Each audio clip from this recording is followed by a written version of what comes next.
वंदे मातरम। जय हिंद। मैं चक्रधारी सिंहनाथ न्यूज से प्रमोद त्यागी। अगर किसी को देश हित और जनहित में सच सुनना पसंद नहीं है तो कृपया करके उनके लिए हमारी ये वीडियो नहीं है। देश और दुनिया की सारी खबर दिखाएंगे हम, जनता के सामने सच बताएंगे हम और राजनीति के झूठे सच्चे मुखौटे खोलकर जनता के सामने लाएंगे हम और भारत को अखंड भारत बनाने में आपके सहयोग के साथ कंधे से कंधा हाथ से हाथ मिलाएंगे हम। अगर आप हमारे चैनल से नए जुड़े हैं तो सब्सक्राइब करें और बेल आइकन जरूर दबाएं। आज भारत के प्रधानमंत्री नरेंद्र मोदी ने सभी मुख्यमंत्रियों को ऐसा दिया जवाब के सारे मुख्यमंत्री एक दूसरे को देखते रह गए। प्रधानमंत्री ने आज जिस तरह से विरोधियों के ऊपर बुलडोजर चलाया, विरोधियों ने कभी ऐसा सोचा भी नहीं होगा कि इस तरह से प्रधानमंत्री बोल सकते हैं। प्रधानमंत्री ने सभी मुख्यमंत्रियों से बैठक की और विपक्ष के कौन कौन मुख्यमंत्री थे हम उसके बारे में आपको डिटेल से बताते हैं। पश्चिम बंगाल की ममता बनर्जी, महाराष्ट्र के उद्धव ठाकरे, राजस्थान के अशोक गहलोत, दिल्ली के केजरीवाल, पंजाब के मोहन भगवत मान, योगी आदित्यनाथ प्रधानमंत्री के साथ, भूपेश बघेल छत्तीसगढ़ और मुख्यमंत्री जगन मोहन भी शामिल थे। ये सभी के सभी मुख्यमंत्री मौजूद थे और आज प्रधानमंत्री ने महंगाई के विषय पर बात की। पहले उन्होंने कोरोना के विषय पर बात की और फिर महंगाई के विषय पर मुद्दा उठाया और आज किस तरह से विपक्ष के सभी मुख्यमंत्रियों को प्रधानमंत्री नरेंद्र मोदी ने आईना दिखाया, उससे सब हक्के के बक्के रह गए। प्रधानमंत्री का जवाब सुनकर सारे मुख्यमंत्रियों की जबान बंद हो गई। प्रधानमंत्री सभी मुख्यमंत्रियों के सामने बैठे थे और कोरोना के विषय पर मीटिंग हो रही थी। मोदी के निशाने पर थी राज्य सरकार। उन्होंने कहा कि पेट्रोल डीजल की कीमतों पर जो रेट बढ़ा है उसका मुझे भी ऐतराज है। प्रधानमंत्री ने कहा कि केंद्र सरकार ने एक्साइज ड्यूटी घटा दी है, अब राज्य सरकार वेट क्यों नहीं घटाते। केंद्र सरकार ने अपनी एक्साइज ड्यूटी घटा दी लेकिन राज्य सरकारों ने अभी तक अपने वेट क्यों नहीं घटाए डीजल पेट्रोल से। उन्होंने कहा कि जब तक डीजल पेट्रोल से वेट राज्य सरकारें वेट नहीं हटाएंगी तब तक महंगाई बढ़ती रहेगी और ये महंगाई चरम सीमा पर जा रही है जिससे जनता हताहत बड़ी कठिनाइयों का सामना कर रहा है। 2 साल की कोरोना की महामारी और अभी कोरोना के नए और आज जिस तरह से कोरोना के नए वायरस आने की शंका जताई जा रही है उससे जनता को कहीं ना कहीं इन कठिनाइयों का सामना करना भारी पड़ सकता है। प्रधानमंत्री ने कहा कि मैं सभी राज्यों के मुख्यमंत्रियों से अपील करता हूं कि सभी मुख्यमंत्री अपने अपने राज्य के वेट घटाएं।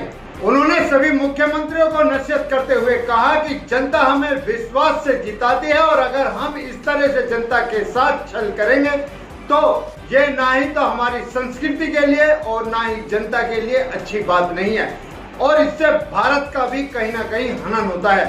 उन्होंने कहा कि आप लोग अगर वेट नहीं घटाओगे तो डीजल पेट्रोल के रेट कैसे कम होंगे। प्रधानमंत्री ने कहा कि जब केंद्र सरकार वेट घटा सकती है तो राज्य सरकार वेट क्यों नहीं घटा सकती।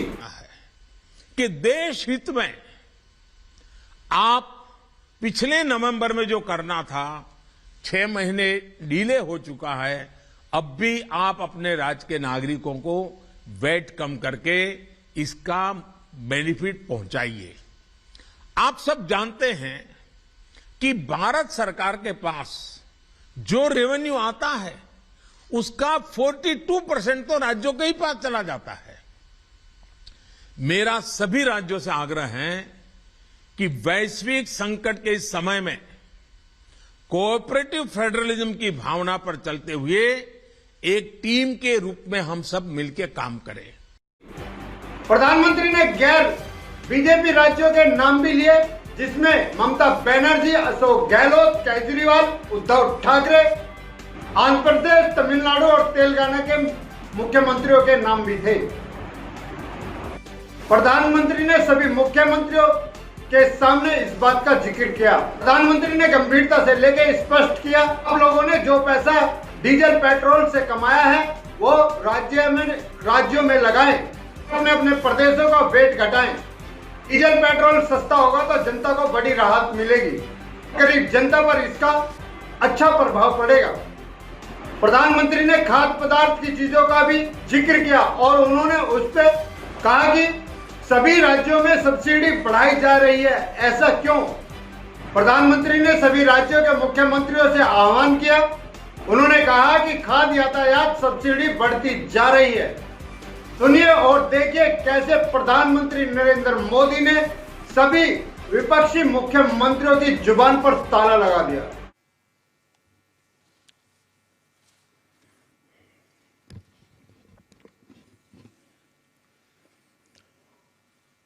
Honorable Chief Justice of India, Sri N.V. Ramanna ji, Justice Sri U.U. Lilith जी, देश के कानून मंत्री श्री किरण रिजिजू जी, राज्य मंत्री प्रोफेसर एस.पी. सिंह बघेल जी, राज्यों के सभी आदरणीय मुख्यमंत्रीगण, lieutenant governors of UTs, honourable जजेस of the supreme court of India, chief justice of high courts, distinguished guests, उपस्थित अन्य सभी महानुभाव, देवी और सज्जनों,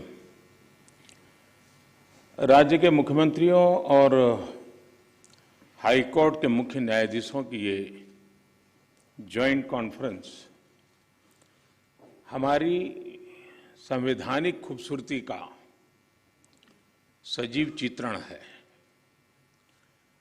मुझे खुशी है कि इस अवसर पर मुझे भी आप सबके बीच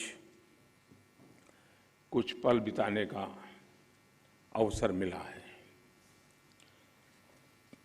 हमारे देश में जहां एक और जुडिशरी की भूमिका संविधान संरक्षक की है, वहीं लेजिस्लेचर नागरिकों की आकांक्षाओं का प्रतिनिधित्व करता है।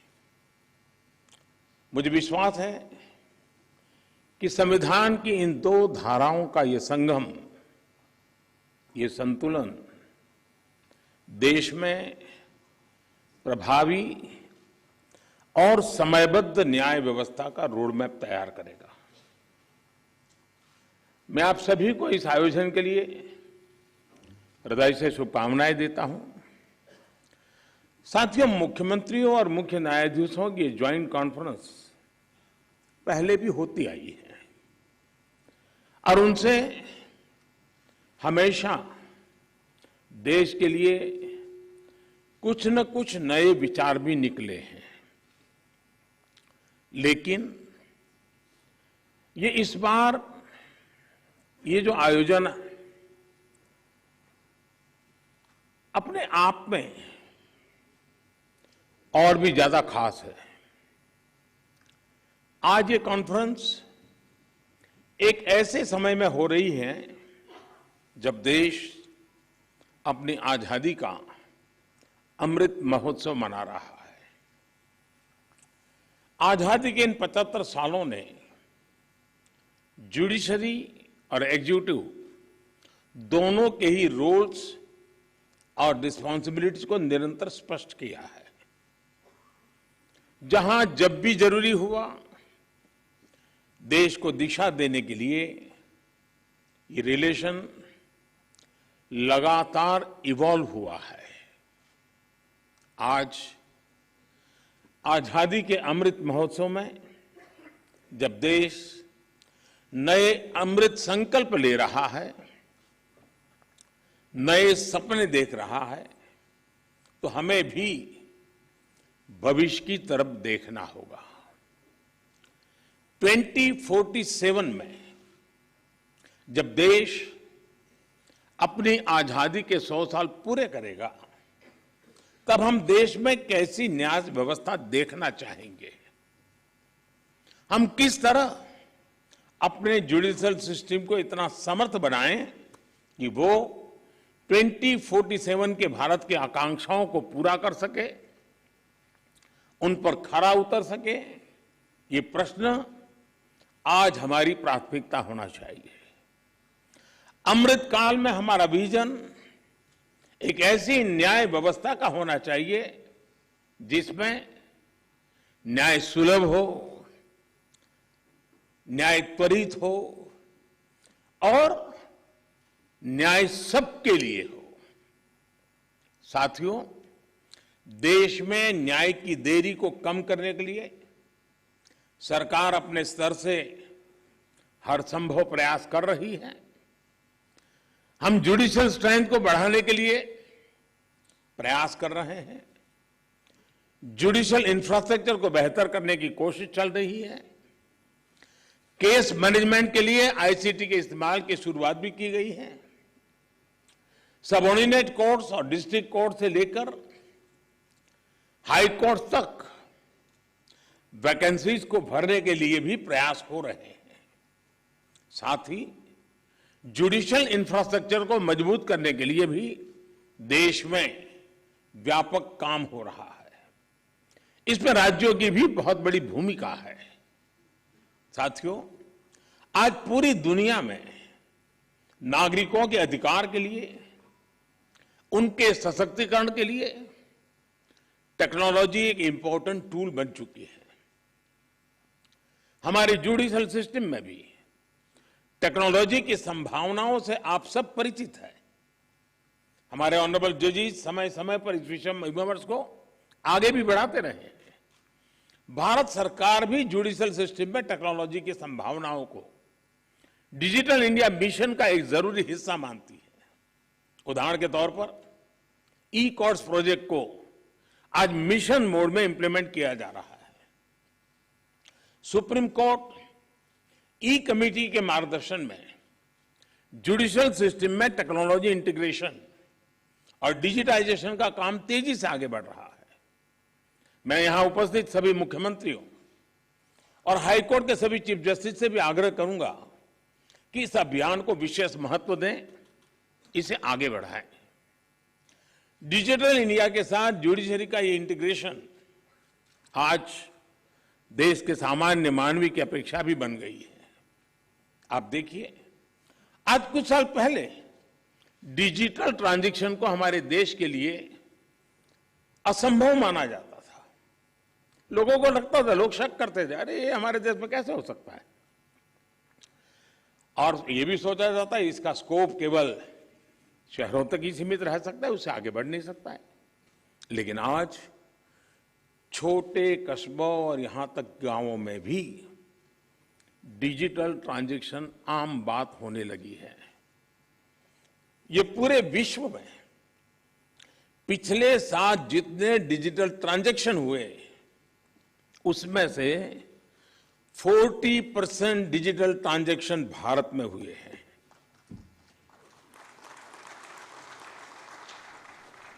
सरकार से जुड़ी वो सेवाएं जिनके लिए पहले नागरिकों को महीनों ऑफिसेज के चक्कर काटने पड़ते थे, वो अब मोबाइल पर अवेलेबल हो रही है। ऐसे में स्वाभाविक है जिस नागरिक को सेवाएं और सुविधाएं ऑनलाइन उपलब्ध हो रही हैं, वो न्याय के अधिकार को लेकर भी वैसे ही अपेक्षाएं करेगा। साथियों, आज जब हम टेक्नोलॉजी और फ्यूचरिस्टिक अप्रोच की बात कर रहे हैं तो इसका एक important aspect tech friendly human resources भी है। टेक्नोलॉजी आज युवाओं के जीवन का स्वाभाविक हिस्सा है। यह हमें सुनिश्चित करना है कि युवाओं की एक्सपर्टाइज, उनकी प्रोफेशनल स्ट्रेंथ कैसे बने। आजकल कई देशों में लॉ यूनिवर्सिटीज में blockchains, electronic discovery, cyber security, robotics, artificial intelligence और बायोएथिक्स जैसे विषय पढ़ाए जा रहे हैं। हमारे देश में भी legal education in international standard के मुताबिक हो, यह हम सबकी जिम्मेदारी है। इसके लिए हमें मिलकर प्रयास करने होंगे। साथियों, हमारे शास्त्रों में कहा गया है न्यायमूलम सुराज्यम स्यात्, अर्थात किसी भी देश में सुराज का आधार न्याय होता है। इसलिए न्याय जनता से जुड़ा होना चाहिए, जनता की भाषा में होना चाहिए। जब तक न्याय के आधार को सामान्य मानवी नहीं समझता, उसके लिए न्याय और राजकीय आदेश में बहुत फर्क नहीं होता है। मैं इन दिनों सरकार में एक विषय पे थोड़ा दिमाग खपा रहा हूं।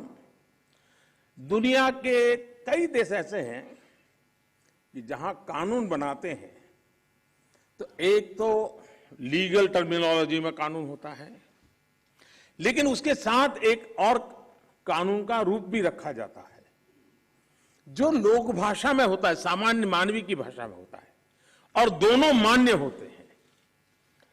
और उसके कारण सामान्य मानवी को कानूनी चीजों को समझने में न्याय के दरवाजे खटखटाने की जरूरत नहीं पड़ती है। हम कोशिश कर रहे हैं कि आने वाले दिनों में हमारे देश में भी कानून एक पूरी तरह लीगल टर्मिनोलॉजी हो, लेकिन साथ साथ वही बात सामान्य व्यक्ति की समझ में आए उस भाषा में, और वो भी दोनों एक साथ असेंबली में या पार्लियामेंट में पारित हो, ताकि आगे चल करके सामान्य मानवी उसके आधार पर अपनी बात रख सकता है। दुनिया के कई देशों में ये परंपरा है। अभी मैंने एक टोली बनाई है, वो उसका अध्ययन कर रही है। साथियों, हमारे देश में आज भी हाई कोर्ट्स और सुप्रीम कोर्ट की सारी कार्यवाही इंग्लिश में होती है, और मुझे अच्छा लगा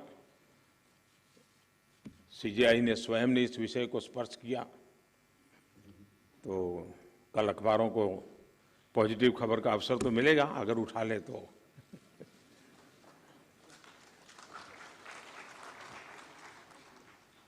लेकिन उसके लिए बहुत इंतजार करना पड़ेगा। साथियों, एक बड़ी आबादी को न्यायिक प्रक्रिया से लेकर फैसलों तक को समझना मुश्किल होता है। हमें इस व्यवस्था को सरल और आम जनता के लिए ग्राह्य बनाने की जरूरत है।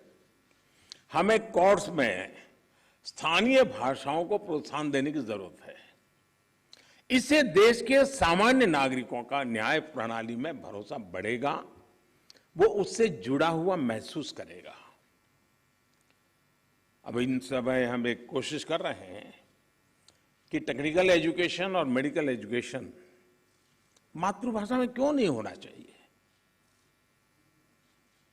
हमारे बच्चे जो बाहर जाते हैं, दुनिया की वो भाषा कोशिश करते हैं पढ़ करके फिर मेडिकल कॉलेज की, तो हम हमारे देश में कर सकते हैं।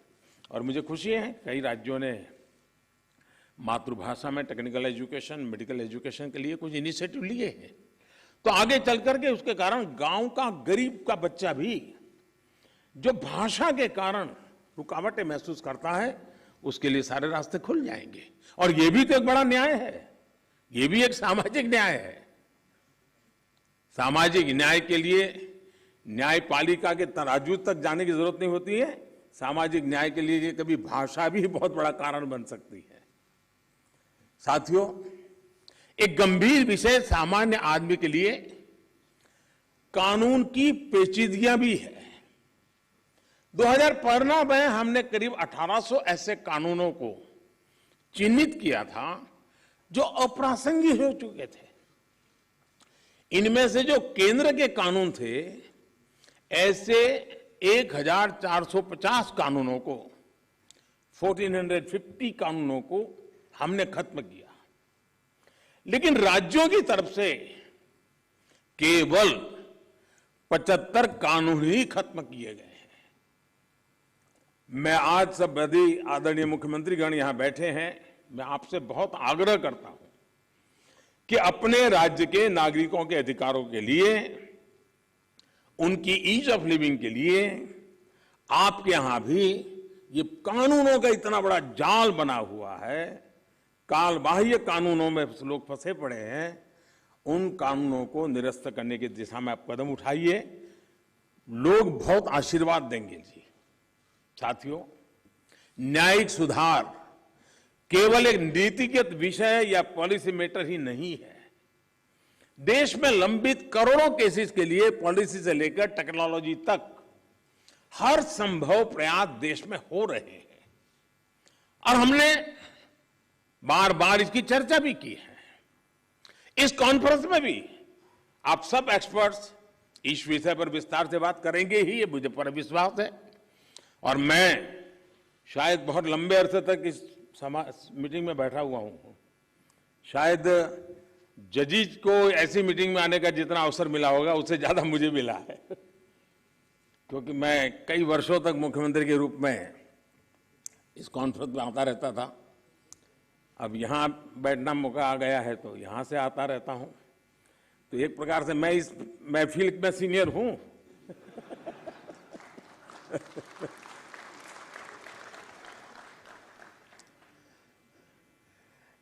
साथियों, इस विषय में जब मैं बात कर रहा था तो मैं मानता हूं कि इन सारे कामों में मानवीय संवेदनाएं जुड़ी हुई है। मानवीय संवेदनाओं को भी हमें केंद्र में रखना ही होगा। आज देश में करीब 3.5 लाख प्रिजनर्स ऐसे हैं जो अंडर ट्रायल है और जेल में है। इनमें से अधिकांश लोग गरीब या सामान्य परिवारों से। हर जिले में डिस्ट्रिक्ट जज की अध्यक्षता में एक कमेटी होती है ताकि इन केसेस की समीक्षा हो सके।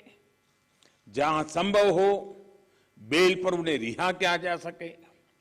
मैं सभी मुख्यमंत्रियों और हाई कोर्ट के जजेस से अपील करूंगा कि मानवीय संवेदनाओं, उन संवेदनाओं और कानून के आधार पर इन मामलों को भी अगर संभव हो तो प्राथमिकता दी जाए।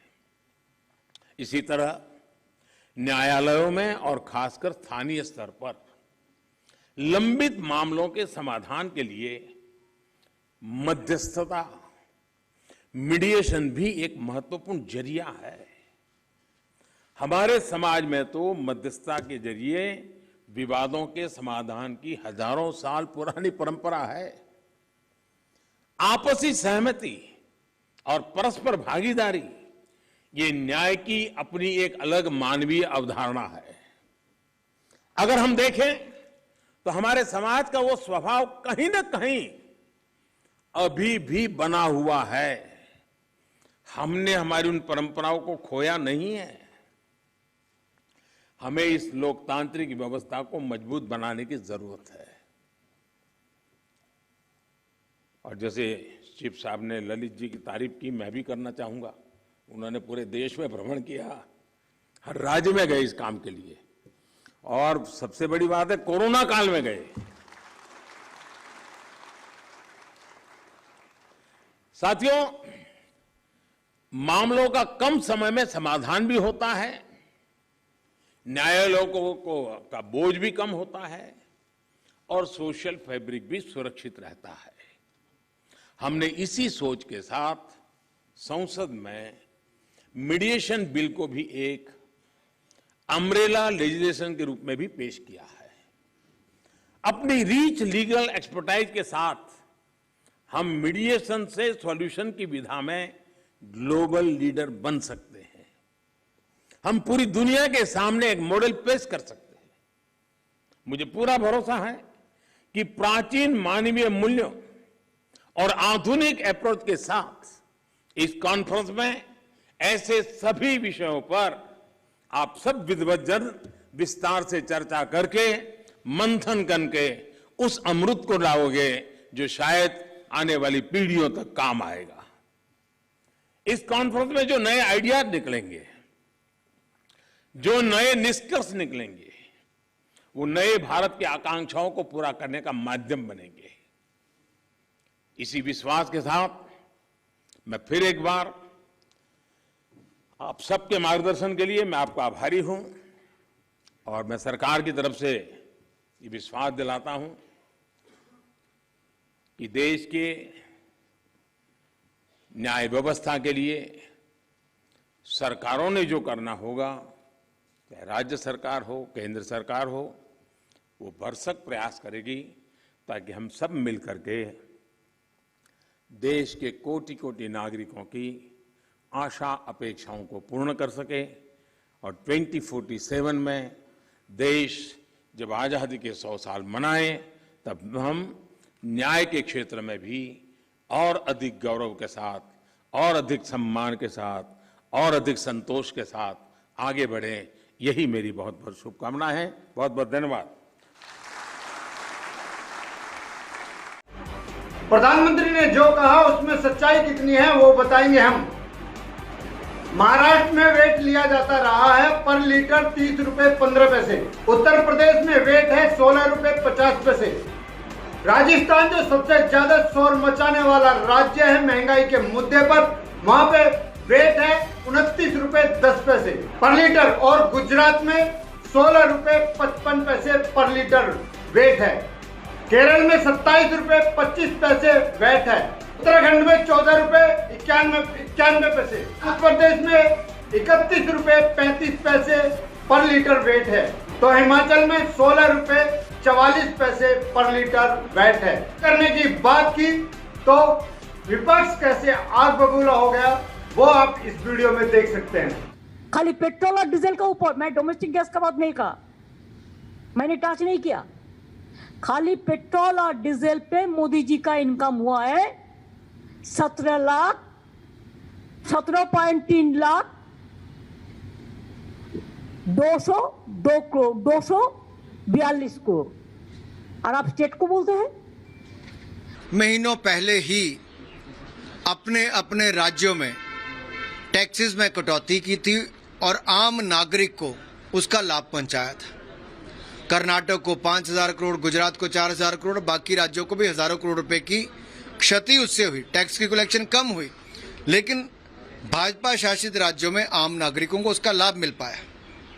लेकिन विपक्षी दल केवल केंद्र की ओर देखते हैं, जबकि अपने यहाँ पर टैक्सेस में कटौती नहीं करते। अब हम आपको बताएंगे कि किन किन राज्यों ने आपकी जेबों पर डाका डाला है। महाराष्ट्र ने कमाया 3,470 करोड़ वैट के नाम पर और पश्चिम बंगाल ने 1,443 करोड़ रुपए कमाए वैट के नाम पर और दिल्ली ने 173 करोड़ रुपए कमाए वैट के नाम पर। 1187 करोड़ कमाए, ने 644 करोड़ कमाए। तो गए जनता से वैट के नाम पर लूटी गई पर लीटर इस तरह से कमाए गए पैसे और जनता को किया गया गुमराह महंगाई मुद्दा बनाकर, जबकि राज्य सरकारों में जहां जहां पर वैट घटा है वहां पर डीजल पेट्रोल सस्ता हुआ है और जहां जहां पर वैट नहीं घटा है वहां पर 100 से उन राज्यों में 100 से अधिक डीजल पेट्रोल हो चुका है और रेट बढ़ते ही जा रहे हैं। अब हम आपको उन राज्यों के नाम भी बताएंगे जिन्होंने वैट घटाकर अपना कितना घाटा किया, यहाँ पर जनता को फायदा हुआ और सरकार को नुकसान उठाना पड़ा। कर्नाटक 5,314 करोड़, गुजरात 3,555 करोड़, उत्तर प्रदेश 2,806 करोड़, मध्य प्रदेश 2,114 करोड़। ये वो प्रदेश हैं जिन्होंने बाकी के राज्यों से वेट घटाकर इतना, बाकी के राज्यों के हिसाब से इतना नुकसान सहा है। लेकिन जनता को प्रॉफिट देकर इन्होंने ये दर्शा दिया है कि जनता के हित में ही सरकार चलती है। इसी के साथ देश की सच्चाई के लिए, देश के लिए जीना, देश के लिए मरना। अगर आपको हमारी वीडियो अच्छी लगी हो तो लाइक करें, शेयर करें, कमेंट करें, सब्सक्राइब करें और बेल आइकन जरूर दबाएं। आप हमें अपने सुझाव को app Instagram, Telegram, Facebook, YouTube, Twitter और व्हाट्सएप पर भी दे सकते हैं। हम आपके सुझावों का पालन करेंगे। वंदे मातरम, जय हिंद।